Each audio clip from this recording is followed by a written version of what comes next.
అందరికీ నమస్కారం అండి. ఈ వీడియోలో మీకు పోస్ట్ ఆఫీస్లో ఏ స్కీమ్లో కానీ ఇన్వెస్ట్మెంట్ చేస్తే మనకి 40 లక్షలు రిటర్న్స్ వస్తాయనేది మీకు ఈ వీడియోలో నేను క్లియర్గా స్టెప్ బై స్టెప్ ఎక్స్ప్లెయిన్ చేస్తాను. మనం మంత్లీ అయితే ఎంత పే చేయాలి, ఇయర్లీ అయితే ఎంత పే చేయాలి అనేది నేను ఈ వీడియోలో మీకు క్లియర్గా చెప్తాను.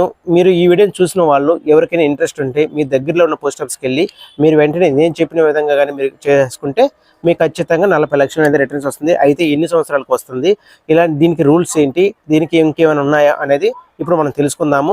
ఫస్ట్ టైం కానీ మన ఛానల్ కానీ చూస్తున్నట్లయితే లైక్ చేయండి. సో ఈ వీడియో అంతా చూసిన తర్వాత మీకు కానీ ఇన్ఫర్మేటివ్ ఉందనుకుంటే సబ్స్క్రైబ్ చేసుకుని ఇలాంటి మరిన్ని వీడియోల కోసం మన ఛానల్ అయితే విజిట్ అవ్వండి. ఓకే ఫ్రెండ్స్, మనం అయితే ఆలస్యం చేయకుండా మనమైతే వీడియోలోకి వెళ్ళిపోతాము. నేను చెప్పే ఈ స్కీమ్లో మీరు చేరాలంటే మీ యొక్క వయసు అనేది 19 సంవత్సరాలు ఉండాలి, మ్యాక్సిమం అనేది 50 సంవత్సరాల మధ్యలో ఉండాలి. అయితే ఈ యొక్క పాలసీ మినిమం వచ్చి 20,000 నుంచి స్టార్ట్ అవుతుంది, మ్యాక్సిమం 50 లక్షల వరకు అయితే ఇన్వెస్ట్మెంట్ అయితే చేసుకోవచ్చు. ఇప్పుడు నేను చెప్పే విధంగా 40 లక్షలుగా మనకు రావాలి అనుకుంటే ఫస్ట్ మనం పాలసీ వాల్యూ అనేది అంటే సమ్ అష్యూర్డ్ వచ్చి 20 లక్షల పాలసీ అయితే ఎన్నుకోవాలి.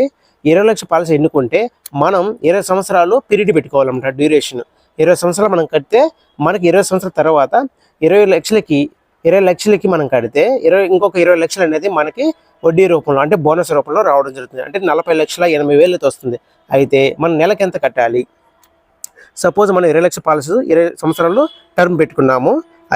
మనకైతే నెలకు వచ్చి 8,000 పడుతుంది. ఇలా 20 సంవత్సరాలు మనం కట్టాలన్నమాట. 8,000 కూడా కదండి, రీబేట్ పాంగా 7,900 మనం కట్టాలి. అంటే సో నెల 7,900 మనం కడితే 94,800 మనం పే చేస్తాం అనమాట. ఇది గుర్తుపెట్టుకోండి. ప్రతి నెల 7,900 కడితే సంవత్సరానికి 94,800 మనం పే చేస్తాము. అదే కానీ మనం ఇయర్లు కానీ అయితే ఒకేసారి మనం పే చేసి కొంతమంది ఇయర్లు కట్టడానికి ఇంట్రెస్ట్ వస్తుంది అనమాట. అలాంటి వాళ్ళు ఎంత కడతారంటే సపోజ్ ఇయర్లు కానీ తీసుకుంటే మీరు 91,960 రూపాయలు అయితే పే చేస్తారనమాట. అంటే మీరు ఒకేసారి కట్టడం వల్ల 91,960 రూపాయలు కడతారు. దీనికి నెల కట్టడానికి తేడా ఏంటంటే మీకు 2,840 రూపాయలు అనేది మీకు సేవ్ అవుతుంది. ఎవరికి? ఇయర్లు కట్టే వాళ్ళకి. ఇయర్లు కట్టడం వల్ల మీకు ఇంకొక బెనిఫిట్ ఏంటంటే మీ యొక్క పాలసీ అనేది ఎప్పుడు యాక్టివ్లోనే ఉంటుంది. అదే నెల కట్టేవాళ్ళు అంటే సపోజ్ ఒక 1 మంత్ మీరు కట్టకుండా లేదా 2 మంత్స్ తర్వాత కడితే ఆ అకౌంట్ అనేది డిస్కంటిన్యూ అవుతుంది. మళ్ళీ మీరు కడితే రెన్యూవల్ అవుతుంది, ప్రాబ్లం అయితే ఉండదు. కాకపోతే ఇది యాక్టివ్లో ఉండడం వల్ల ఏంటంటే మనకి ఏదన్నా పొరపాటున ఏదైనా జరిగినప్పుడు మన యొక్క నామినీకి వచ్చి ఈ యొక్క సమ్ మెజర్ వాల్యూ ఉంటుంది కదా, 20 లక్షల పాలసీ అనేది ఎటువంటి డిడక్షన్ లేకుండా మన యొక్క నామినీకి అయితే మొత్తం రావడం జరుగుతుంది. దీనికి యాక్టివ్ పాలసీలో ఉన్నప్పుడు ఎటువంటి డిడక్షన్ లేకుండానే మీ యొక్క నామినీకి అయితే రావడం జరుగుతుంది. ఈ యొక్క బెనిఫిట్ అయితే ఉందండి యాక్టివ్ ఉంటుంది. సో నా సజెషన్ అనేది ఇయర్లు కట్టడానికి అయితే ట్రై చేయండి. సో మీకు అలా ఇయర్లు కట్టడం వల్ల మీరు ప్రతి సంవత్సరం 2,840 రూపాయలు సేవ్ అవుతుంది. అంటే మీరు కట్టేది 20 సంవత్సరాలు ఇంటూ 20 సంవత్సరాలు వేసుకోండి, అంటే 56,800 మీకు 20 సంవత్సరాల్లో సేవ్ అవుతుంది. ఎందుకంటే మీకు పాలసీ వాల్యూ ఎంత? 20 లక్షలు మైనస్ 20 లక్షలు వేయండి. మీరు కట్టేది 19,43,200. అంటే మీరు 20 లక్షల పాలసీ కూడా కట్టడం లేదు, 19,43,200 మాత్రమే కడుతున్నారు. మీకు 20,80,000 వడ్డీ అయితే రావడం జరుగుతుంది. మొత్తం ఎంత?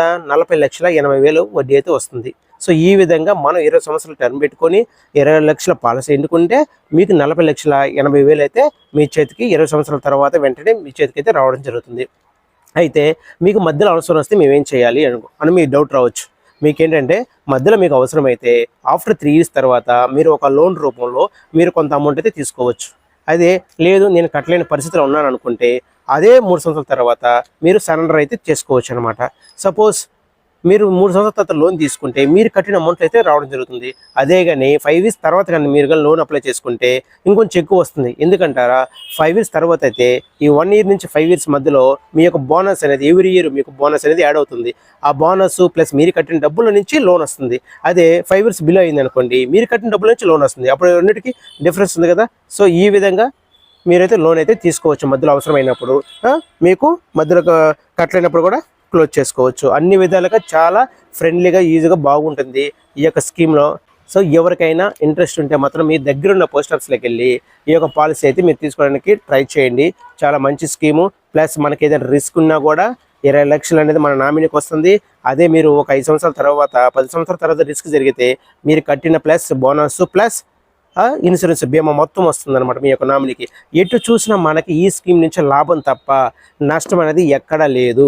కాబట్టి ఇలాంటి మంచి మంచి స్కీమ్స్ పోస్ట్ ఆఫీస్లో ఉన్నాయి. మీ దగ్గరలో ఉన్న పోస్ట్ ఆఫీస్కి వెళ్ళి ఇలాంటి ఈ యొక్క స్కీమ్ నేమ్ వచ్చి పోస్టల్ లైఫ్ ఇన్సూరెన్స్ స్కీము. ఇందులో ఇది ఎండోమెంట్ ఎజరెన్స్ అంటే సురక్ష బీమా యోజన. డిగ్రీ నుంచి ఎవరైనా అప్లై చేసుకోవచ్చండి పోస్టల్ లైఫ్ ఇన్సూరెన్స్ అనేది. సో ఇప్పుడు నేను చెప్పినటువంటి ఈ ఇన్సూరెన్స్ స్కీమ్ మీకు నచ్చినట్లయితే లైక్ చేసి షేర్ చేసి సబ్స్క్రైబ్ చేయడం మాత్రం మర్చిపోద్దండి. సో ఇలాంటి మరిన్ని ఇన్ఫర్మేటివ్ వీడియోలు మన ఛానల్లో పెట్టడం జరుగుతుంది. ప్లీజ్ సబ్స్క్రైబ్ చేసుకోండి. ఇప్పటి వరకు ఓపికతో చూసిన అందరికీ థ్యాంక్స్ అండి. Thank you for watching this video.